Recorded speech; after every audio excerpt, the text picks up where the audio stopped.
முத்துன கத்திரிக்காய் முகேஷும் அவனது அத்தை மகள் லதாவும் போட்ட ஆட்டம்.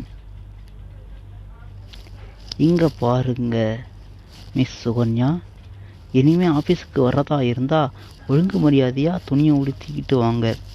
இப்படி அரையும் குறையுமா வந்தா அடுத்த நாளே வீட்டுக்கு போக வேண்டியிருக்கும் என்று காட்டுக்கூச்சலாய் கத்தியவனை ஏதோ வேற்று கிரகத்து மிருகத்தை பார்ப்பவர் போல பார்த்துவிட்டு சென்றாள் அசிஸ்டண்ட் அக்கவுண்டன்ட் சுகன்யா. சத்தம் கேட்டு ஓடி வந்தார் சீஃப் அக்கவுண்டன்ட் மாதவன். என்ன சார், என்னாச்சு? ஏன் அந்த பொண்ணை மிரண்டு போகும்படி என்று விசாரிக்க ஆரம்பித்தார். பின்ன என்ன மாதவன், அது சேலை கட்டியிருக்கின்ற லட்சணத்தை பாருங்க. கொசுவலை கூட கொஞ்சம் மொத்தமாக இருக்கும். இதெல்லாம் ஒரு ஜென்மமா? இது ஆஃபீஸா இல்லை அவங்க வீட்டு பெட்ரூமா என்று சூடு மாறாமல் பொறுமினான் ஜெனரல் மேனேஜர் முகேஷ். என்ன சார் நீங்கள் இந்த காலத்தில் இப்போ இதெல்லாம் யோசிக்கிறீங்க? கொஞ்சம் வெளியே போய் பாருங்கள் சார். வீடு, ஆஃபீஸ், கம்ப்யூட்டர் இப்படியே இருக்கிறது தான் உங்கள் பிரச்சனையே. இப்போ இதெல்லாம் ரொம்ப சகஜம். இதற்கு போய் அந்த பொண்ணை திட்டிக்கிட்டு நான் என்னமோ ஏதோன்னு பயந்துட்டேன் என்று சொன்ன மாதவனும் அதே வேற்று கிரகத்து மனிதனை பார்த்துவிட்ட பார்வையை அவன் மீது வீசிவிட்டு, காலகாலத்தில் கல்யாணம் பண்ணிக்காம ஆஃபீஸில் இருக்கிற பொண்ணுங்களை எல்லாம் உசுர வாங்குறான் என்று முனையிட்டே போனார். மாதவன் சொல்கிறதும் சரிதான். 23 வயதில் MBA படித்துவிட்டு அதே சூட்டோடு இந்த நிறுவனத்தில் முகேஷ் வேலைக்கு சேர்ந்து இப்பொழுது 10 ஆண்டுகள் ஆகிவிட்டது. படிப்பு, வேலை, வீடு இதை விட்டால் ஒன்றும் தெரியாத அப்பாவி. படிக்கும் காலத்தில் கூட புத்தகப்புழுவாகவே இருந்து விட்டான்.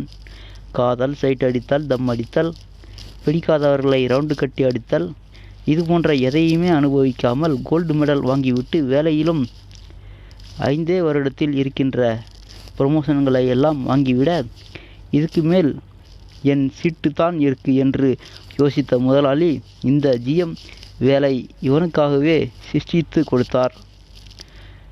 கல்யாணம் என்பதையே சிந்தித்து பார்க்காமல் வேலை வேலை என்று காலத்தை ஓட்டிவிட்டான் முகேஷ். கடந்த 1 வருடமாகத்தான் பெண் பார்க்கும் படலம் தொடங்கியது. பார்க்கும் பெண்கள் மீதெல்லாம் முகேஷுக்கு ஆசை வருகின்றது. ஆனால் 33 வயதை தொட்டுவிட்ட அவனை யாரும் சிண்டுவதில்லை.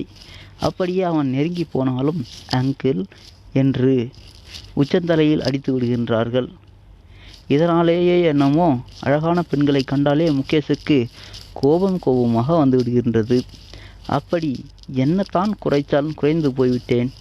லேசாக தொப்பை விழுந்து விட்டது, கொஞ்சம் தலைமுடி கொட்டிவிட்டது, அவ்வளவுதான். இதற்காக ஏன் எல்லோரும் என்னை ஒதுக்குகிறார்கள் என்பதுதான் முகேஷின் பெரும் பிரச்சனையே. நடந்த நிகழ்வுகளில் காலையிலேயே மூட் அவுட் ஆகிவிட்ட முகேஷ் வீட்டிற்கு கிளம்பி போய்விட்டான். வீட்டுக்குள் நுழைந்ததும், வாடா, ஏன் சீக்கிரமாகவே வந்துட்ட, உடம்புக்கு ஒன்றும் இல்லையே என்று முகேஷின் அம்மா பாசமாக நெற்றியை தொட்டு பார்த்தார்கள். அதெல்லாம் ஒன்றும் இல்லைம்மா, சும்மா தான் என்று நேராக படியேறி மாடி அறைக்குள் புகுந்து கட்டிலில் தொப்பென்று விழுந்தான் முகேஷ். கல்லூரி காலங்கள் அவன் மனதில் நிழலாடத் தொடங்கியது. அவன் தூரத்து சொந்தமான அத்தையின் மகள் லதா, அவளுடைய தோழி விஜி இருவரும் அவனை விடாமல் துரத்திய காலம் அது. ஒருத்திக்கும் தெரியாமல் ஒருத்தி அவனுக்கு மாறி மாறி காதல் கடிதங்களை கொடுத்து எவ்வளவோ முயன்றும் யாருடைய வலையிலும் அவன் விழாமல் படிப்பில் கோல்டு மெடலை வாங்கிவிட்டான். இப்பொழுது அவர்கள் இருவருமே திருமணமாகி விஜய்க்கு 1 குழந்தையும் லதாவுக்கு 2 குழந்தைகளும் என்றாகிவிட்டது. லதா முகேஷின் வீட்டில் தங்கி படித்தவள். வீட்டில் அம்மா இல்லாத நேரத்தில் லதாவும் தனியாகவே இருக்கவே அவனுக்கு பயமாக இருக்கும். ஒரு நாள் முகேஷ் கொஞ்சம் சீக்கிரமாகவே கல்லூரியில் இருந்து வர வீடு திறந்து கிடந்தது. யாரோ அவசரமாக லதாவின் அறைக்குள் ஓடுவது போல இவனுக்கு தோன்றினாலும் அதை கண்டுகொள்ளாமல் அம்மாவை தேடினான் முகேஷ். ஆனால் அவர்களை காணவில்லை.